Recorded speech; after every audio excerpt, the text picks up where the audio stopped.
ಸಂಡೂರಿನಲ್ಲಿ ಕಾಂಗ್ರೆಸ್ ಗೆದ್ದಿದೆ, ಚನ್ನಪಟ್ಟಣದಲ್ಲಿ ಕಾಂಗ್ರೆಸ್ ಗೆಲ್ಲತ್ತೆ ನನ್ನ ಲೆಕ್ಕಾಚಾರದಲ್ಲಿ. ಇನ್ನು ಐ ಡೋಂಟ್ ನೋ ಈ ಶಿಗ್ಗಾವಿ ಕತೆ ಏನಾಗಿದೆ ಅಂತ ಗೊತ್ತಿಲ್ಲ. ಲಾಸ್ಟ್ 2-3 ರೌಂಡ್ಸಲ್ಲಿ ಏನು ಡೆವಲಪ್ಮೆಂಟ್ ಆಯಿತು, ಏನಾಗಿದೆ ಡೆವಲಪ್ಮೆಂಟ್ ಗೊತ್ತಾಗ್ತಾ ಇಲ್ಲ. We will come back to you Shiggaon ವಿಚಾರದಲ್ಲಿ. ಮಹಾರಾಷ್ಟ್ರದಲ್ಲಿ ಮಾತ್ರ ಏನು ಅಮೇಝಿಂಗ್ ಅನ್ಬಿಲೀವಬಲ್, ಯೋಚನೆನೂ ಮಾಡೋಕ್ಕಾಗದೇ ಇರೋಂಥ. ಓಕೆ, ಶಿಗ್ಗಾವಿನಲ್ಲಿ 10,000 ಮತಗಳ ಲೀಡನ್ನು ಭರತ್ ಬೊಮ್ಮಾಯಿ ವಿರುದ್ಧ ಪಠಾಣ್ ಅವರು ಪಡ್ಕೊಂಡಿದ್ದಾರೆ. ಓಕೆ, ಇನ್ನು ಉಳ್ಕೊಂಡಿರೋದು ಎಷ್ಟು ರೌಂಡ್ ಅನ್ನೋ ಕ್ವಶನ್ನು ಅಷ್ಟೇ. ಹಾಗಾದರೆ ಅಲ್ಲಿ ಇಟ್ ಆಲ್ ಡಿಪೆಂಡ್ಸ್ ಆನ್ ಇನ್ನು ಎಷ್ಟು ರೌಂಡ್ ಇದೆ ಅಂತ. 2,000 ಕಡಿಮೆ ಆಯ್ತು ಸರ್, ಅಷ್ಟೇ 12,000 ಚಿಲ್ಲರೆ ಇತ್ತು. ಅದೇ ಇನ್ನೆಷ್ಟು ರೌಂಡ್ ಇದೆ ಅನ್ನೋದ್ರ ಮೇಲೆ ಯು ಕ್ಯಾನ್ ಆಲ್ಸೋ ಅದನ್ನು ಕೂಡ ಇವ್ರು ಗೆಲ್ತಾರೆ ಇವ್ರು ಸೋಲ್ತಾರೆ ಅನ್ನೋ ಡಿಕ್ಲರೇಷನ್ ಕಡೆಗೆ ಹೋಗ್ಬಿಡಬಹುದು ಅಂತನ್ಸತ್ತೆ. ಅದೆಷ್ಟು ರೌಂಡ್ ಇದೆ ಅನ್ನೋದು ನೋಡೋಣ. We will check it up, ಅದನ್ನು ಚೆಕ್ ಮಾಡ್ಕೊಂಡು ವಾಪಸ್ ಬರ್ತೀವಿ. 2 ಕ್ಷೇತ್ರಗಳಲ್ಲಿ ಕಾಂಗ್ರೆಸ್ ಗೆದ್ದಾಗಿದೆ. ಒಂದು JDS ನಿಂದ ಗೆದ್ದಿರುವಂಥದ್ದು ಚನ್ನಪಟ್ಟಣ, ಇನ್ನೊಂದು ತನ್ನದೇ ಆದಂತಹ ಸಂಡೂರು ಕ್ಷೇತ್ರವನ್ನು ಉಳಿಸ್ಕೊಂಡಿದೆ. BJP ಕ್ಷೇತ್ರ Shiggaon, we will see a fighting ನಡೀತಾ ಇದೆ ಅಲ್ಲಿ. ಮಹಾರಾಷ್ಟ್ರನಲ್ಲಿ 218 ಕ್ಷೇತ್ರಗಳಲ್ಲಿ NDA ಒಕ್ಕೂಟ ಮುಂದಕ್ಕೆ ಹೋಗಿದ್ರೆ, ಕಾಂಗ್ರೆಸ್ ಅಂತಂದರೆ ಇಂಡಿ ಒಕ್ಕೂಟ 58ರಲ್ಲಿ ಬಂದು ಕೂತ್ಕೊಂಡಿದೆ. ಇದು ದೊಡ್ಡ ವ್ಯತ್ಯಾಸ ಆಗಲಿಕ್ಕಿಲ್ಲ. ನಾನು ಬೇರೆ ರಿಸಲ್ಟ್ಸಲ್ಲಿ ಕೆಲವು ಡಾಟಾ ನೋಡ್ಕೊಂಡಿದ್ರ ಪ್ರಕಾರದಲ್ಲಿ ಅಬ್ಬಬ್ಬ ಅಂದರೆ ಒಂದು 10-15 ಈಚೆ ಆಚೆ ಆಗ್ಬೋದು ಲೆಕ್ಕಾಚಾರದಲ್ಲಿ ಅಂತಿದ್ದಾರೆ.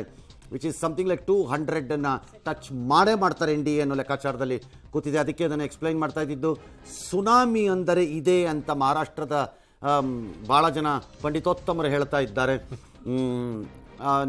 ಅನ್ಬಿಲೀವಬಲ್ ಲೆವೆಲ್ ಆಫ್ ಪರ್ಫಾರ್ಮೆನ್ಸ್ ಇದು. ಮತ್ತು ಶಾಕಿಂಗು ಭಾಳ ಪಾರ್ಟಿಗಳಿಗೆ, ಪರ್ಟಿಕ್ಯುಲರ್ಲಿ ಉದ್ಧವ್ ಸೇನೆ ಮತ್ತು ಶರದ್ ಪವಾರ್ಗೆ. ಕಾಂಗ್ರೆಸ್ ಬಿಟ್ಬಿಡಿ, ಕಾಂಗ್ರೆಸ್ ಲೆಕ್ಕ ಇಲ್ಲ. Congress is already a third ಪಾರ್ಟಿಯಲ್ಲಿ, ಹಾಗಾಗಿ ಅವ್ರದ್ದು ದೊಡ್ಡ ಸಮಸ್ಯೆ ಅಲ್ಲ ಅದು. ಇವರಿಬ್ಬರಿಗೆ ಭಾಳ ದೊಡ್ಡ ಶಾಕ್ ಇದು. ಬಟ್ INDA ಕೂಟದಲ್ಲಿ ಒಂದು ಚರ್ಚೆಗೆ ಆಸ್ಪದ ಕೊಟ್ಬಿಡುತ್ತಾ ಅಂತ ಸರ್ ಇದು. ಕಾಂಗ್ರೆಸ್ ಜೊತೆಗೆ ಹೋದ್ರೆ ಕಷ್ಟ ಆಗ್ಬಿಡುತ್ತೆ ಅನ್ನುವಂಥ ಲೆಕ್ಕಾಚಾರಗಳು INDA ಕೂಟ ಅಲುಗಾಡಿಸೋ ಮಟ್ಟಿಗೆ ಬಹಳ ಕಡೆ ಕೆಲವು ಪಕ್ಷಗಳಿಗೆ ಕಾಂಗ್ರೆಸ್ ಜೊತೆ ಹೋಗಲೇಬೇಕು ಅಂತ ಮನಸ್ಸಿದೆಯೋ ಇಲ್ವೋ, ಅನಿವಾರ್ಯತೆಗಳಲ್ಲಿ ಹೋಗಲೇಬೇಕಾಗತ್ತಲ್ಲ ಅವ್ರಿಗೆ. ಓಕೆ, ಅವ್ರಿಗೆ ಬೇರೆ ದಾರಿ ಇಲ್ಲ. ಈಗ ಶಿವಸೇನೆ ಉದ್ಧವ್ ಠಾಕ್ರೆ ಬಣ ಬೇರೆ ಆದಮೇಲೆ, ಎರಡು ಒಡೆದ ಮೇಲೆ ಅವರಿಲ್ಲ ಇಂಡಿಪೆಂಡೆಂಟ್ ಆಗಿ ನಿಂತ್ಕೋಬೇಕಾಗಿತ್ತು, ನಂದೇ ಪಕ್ಷ ನಾನು ಸಪರೇಟ್ ಆಗಿರ್ತೀನಿ ಅಂತ. ಅದಿಲ್ಲ, ಯಾರ್ದಾರ ಜೊತೆ ಹೋಗಬೇಕಿತ್ತು. BJP ಜೊತೆ ಹೋಗೋಕ್ಕಾಗ್ತಿರ್ಲಿಲ್ಲ, ಕಾಂಗ್ರೆಸ್ ಜೊತೆ ಹೋದ್ರು ಅವರು. ಯಾಕೆ ಹೋಗ್ತಾರೆ ಅಂದರೆ, ಇಂಡಿಪೆಂಡೆಂಟ್ ಆಗಿ ನಿಂತು ಫೈಟ್ ಮಾಡೋದು ಏಕಪಕ್ಷವಾಗಿ ಅಷ್ಟು ಸುಲಭ ಅಲ್ಲ ಇವತ್ತಿನ ಚುನಾವಣೆಗಳಲ್ಲಿ.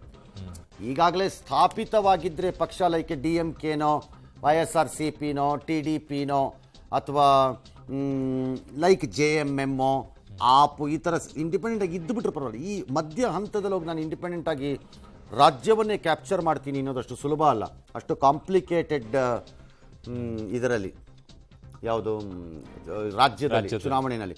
ಹಾಗಾಗಿ ಬೇಕು ಬೇಡ ಅನ್ನೋ ಪ್ರಶ್ನೆ ಇಲ್ಲ, ಅದು ಆಯ್ಕೆ ಅಷ್ಟೇ. ಅವ್ರು ಆಯ್ಕೆ ಮಾಡಿಕೊಂಡಿದ್ದಾರೆ, ಆ ಆಯ್ಕೆಯನ್ನು ಜನ ತಿರಸ್ಕಾರ ಮಾಡಿದ್ದಾರೆ. ಡಿಸ್ಟರ್ಬ್ ಅಂತೂ ಮಾಡುತ್ತೆ ಅಲ್ಲ ಸರ್ ಒಕ್ಕೂಟವನ್ನು? ಒಕ್ಕೂಟವನ್ನು ಮಾಡುತ್ತೋ ಇಲ್ವೋ, ಬಟ್ ಅಲ್ಲಿ ಎಲ್ಲರಿಗೂ ಅನಿವಾರ್ಯತೆ ಇದೆ ಅಲ್ಲಿ. ಅಲ್ಲ, ನಾನು ಕೇವಲ ಪರ್ಟಿಕ್ಯುಲರ್ ಮಹಾರಾಷ್ಟ್ರದ ವಿಚಾರದಲ್ಲಿ ಹೇಳ್ತಾ ಇಲ್ಲ. INDA ಒಕ್ಕೂಟದಲ್ಲೇ ಇದು ಡಿಸ್ಟರ್ಬ್ ಮಾಡುತ್ತಾ ಅಂತ. ಮಾಡ್ಬೋದು, but what is the alternative INDA ನಲ್ಲಿರೋರಿಗೆ? ಬೇರೆ ಆಪ್ಷನ್ ಇಲ್ಲ. ಆಪ್ಷನ್ ಏನು? ಓಕೆ, ಸಿ ಭಾಳ ಸರಿ ಆಪ್ಷನ್ ಇಲ್ಲದೆ ಒಟ್ಟಾಗಿರ್ತೀವಿ, ಆಪ್ಷನ್ ಸಿಕ್ಕಿದ್ರೆ ನಾವು ಒಟ್ಟಾಗಿರಲ್ಲ. ಹಾಗಾಗಿ ಇಲ್ಲಿ ಆಪ್ಷನ್ ಇಲ್ಲ. ಈಗ ವಾಟ್ ಈಸ್ ದಿ ಆಪ್ಷನ್? DMKಗೆ ಆಪ್ಷನ್ ಏನು? ಆಲ್ಟರ್ನೇಟಿವ್ ಆಪ್ಷನ್ ಇಲ್ಲ ಅವ್ರ ಹತ್ರ. ವೆಸ್ಟ್ ಬೆಂಗಾಲಲ್ಲಿ ಆಕೆ ನಂಗೆ ನಿಮ್ಮ ಸವಾಸ ಬೇಡ ಅಂತ ಅವಳು ದೂರ ಇರ್ಬೋದು ಬೇಕಾದ್ರೆ ಮೇಡಮ್ಮು, ಬಟ್ ಅಲ್ಲೋನ್ ನಿಂತ್ಕೋಬೇಕು, ಏಕಾಂಗಿಯಾಗಿ ನಿಲ್ಲಬೇಕು ವೆಸ್ಟ್ ಬೆಂಗಾಲಲ್ಲಿ ಆಕೆ. ಅದು ದಿಲ್ಲಿನಲ್ಲಿ ಏನಾರು ಆದರೆ ಸಪೋರ್ಟ್ಗೆ ಅಳಕ್ಕಿಬ್ರು ಇರಲ್ಲ ಆಗ. ಹಂಗಾಗಿ ಕೆಲವು ಸರಿ ಆಪ್ಷನ್ ಇರಲ್ಲ. ಆಪ್ಷನ್ ಇಲ್ಲದಿದ್ದಾಗ ಇಂತಹ ಒಕ್ಕೂಟಗಳ ರಚನೆ ಆಗತ್ತೆ, ಅವು ಹಾಗೆ ಉಳ್ಕೊಳ್ಳುತ್ತೆ. ಕಾಲು ಎಳ್ಕೋತಾರೆ, ಬೈಕೋತಾರೆ ಒಬ್ರನ್ನೊಬ್ರು, ಬೇರೆ ವಿಚಾರ. ಇಲ್ಲೂ ಆಗ್ಬೋದು, ಹೇಳೋಕ್ಕಾಗಲ್ಲ. ಬಟ್ ರಾಜ್ಯದಲ್ಲಿ ಸರ್ ಈಗಿರುವಂಥ ಅನೇಕ ವಿವಾದಗಳು, ನಿಮ್ಮ ವಿವಾದಗಳು ಏನಾಗಲಿಲ್ಲ ಬಿಡ್ರಿ, ಇವೆಲ್ಲ ಸುಮ್ಮನೆ ಡ್ರಾಮಾ, ಜನ ಅದನ್ನು ಭಾಳ ಸಹಜವಾಗಿ ಕಾಂಗ್ರೆಸ್ ಪಕ್ಷ ಹೇಳುತ್ತೆ ಅಂತ ನನ್ನ ನಿರೀಕ್ಷೆಯಲ್ಲಿದೆ. ಹಾಗೆ ಇದನ್ನ ಹೇಳಿದವರು ಮುಂದೇನಾಗಿದ್ದಾರೆ ಅನ್ನೋದನ್ನು ನಾನು ನೋಡಿದ್ದೀನಿ, ಹಿಂದೆ ಆಗಿರೋ. ಓ ಎಸ್, ಓಕೆ, ನಾನು ನೋಡಿದ್ದೀನಿ. ಹಾಗಾಗಿ ಎಲ್ಲ ಗೆಲುವುಗಳನ್ನು ನಮ್ರತೆಯಿಂದಲೂ, ಎಲ್ಲ ಸೋಲುಗಳನ್ನು ನಿರಾಶೆಯಿಂದ ತೆಗೆದುಕೊಳ್ಳದೆ ಅಥವಾ ಸೋಲುಗಳನ್ನು ಇನ್ಯಾರದ್ದೋ ಪಾಪವೆಂದು ಕಟ್ಟಿ ಹಾಕಿಬಿಡೋದು, ಗೆಲುವನ್ನು ನಮ್ರತೆಯಿಂದ ಸ್ವೀಕಾರ ಮಾಡದೆ ದಿಮಾಕಿನಿಂದ ಸ್ವೀಕಾರ ಮಾಡುವ ಮನೋಸ್ಥಿತಿಯನ್ನು ಯಾವ್ಯಾವ ಲೀಡರ್ಗಳು ಪಕ್ಷಗಳು ತೋರಿಸ್ತಾರೋ ಅವರು ಕಾಲಾನಂತರದಲ್ಲಿ ಆ ಕಾಲಘಟ್ಟಕ್ಕೆ ಬಂದಾಗ ಅದನ್ನು ಅನುಭವಿಸ್ತಾರೆ. ಬಟ್ ಎಂತ ಡಿಫ್ರೆನ್ಸ್ ಇಟ್ಟು ಸರ್, ವಿಧಾನಸೌಧದಲ್ಲಿ ಬಿಜೆಪಿ ಮೇಲೆ ಅಲಿಗೇಷನ್ ಬಂತು, ತುಂಬಾ ವಿವಾದಗಳು ಬಂದ್ವು, ಎಲ್ಲ ಆರೋಪಗಳನ್ನ ಮಾಡಿದ್ರು. ಆಗ ಜನ ಅವರನ್ನು ತಿರಸ್ಕಾರ ಮಾಡಿ 65ಕ್ಕೆ ಇಳಿಸ್ಬಿಟ್ರು. ಬಟ್ ಇಲ್ಲಿ ಎಲ್ಲ ವಿವಾದಗಳು ಇಷ್ಟೊಂದೆಲ್ಲ ಬರ್ತಾ ಇದೆ, ಸತತವಾಗಿ ಒಂದು ತಿಂಗಳಿಗೆ ಒಂದು ವಿವಾದಗಳು ಬರ್ತಾ ಇದ್ರು. 3 ಬೈ ಎಲೆಕ್ಷನ್ ಅಲ್ಲಿ ಜನ ಗೆಲ್ಲಿಸಿ ಕಳಿಸ್ತಾರೆ ಅಂತಂದ್ರೆ ಒಂದು ಸರ್ಕಾರವನ್ನ ಬದಲಾವಣೆ ಮಾಡುವಾಗ ಜನರಲ್ ಎಲೆಕ್ಷನ್ಗೆ ಪರ್ಸೆಪ್ಷನ್ ಬಿಲ್ಡ್ ಆಗೋದು ಬೇರೆ, ಉಪಚುನಾವಣೆ ಒಳಗಡೆ ಪರ್ಸೆಪ್ಷನ್ ಬಿಲ್ಡ್ ಆಗೋದು ಬೇರೆ, ಎರಡು ಬೇರೆ ಬೇರೆ.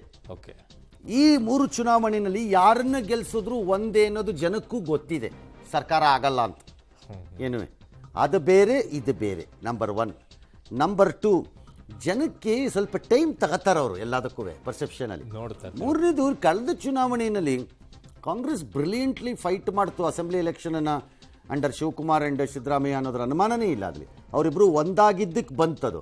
ಮತ್ತೆ ಅವರು ರಾಹುಲ್ ಗಾಂಧಿಯಿಂದ ಅಲ್ಲಿಂದ ಅಂತಂದ್ರೆ ಅದು ಅವ್ರ ಹಣೆ ಬರ, ನನಗೆ ಸಂಬಂಧ ಇಲ್ಲ. ನನ್ನ ಪ್ರಕಾರ ಅಲ್ಲ, ಸೊನ್ನೆ ಅಂತೀನಿ ನಾನು.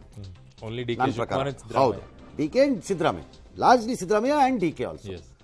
ಆದರೆ ಈಗ ಆ ಮೆಷಿನರಿ ವರ್ಕ್ ಆಗಿದ್ದರಿಂದ ಗೆದ್ದರು. ಮತ್ತು ಬಿ ಜೆ ಪಿ ಮೋಸ್ಟ್ ಫೂಲಿಶ್ಲಿ ನಾನು ಆಗಲೇ ಹೇಳ್ದಂಗೆ ಎಲೆಕ್ಷನ್ ನಡೆಸಿತ್ತು ಅದನ್ನು. ಹೌದು. ಆ್ಯಂಡ್ JDSನ ಕೆಡವಕ್ಕೆ ಬಿ ಜೆ ಪಿ ಹೋಗಿದ್ದೇನಾಯಿತು, ಆ ಪರಿಸ್ಥಿತಿ ತಂತು. ಅಫ್ಕೋರ್ಸ್ ಗ್ಯಾರಂಟಿ ಎಲ್ಲ ಆ್ಯಡ್ ಆಗಿದೆ. ಎಸ್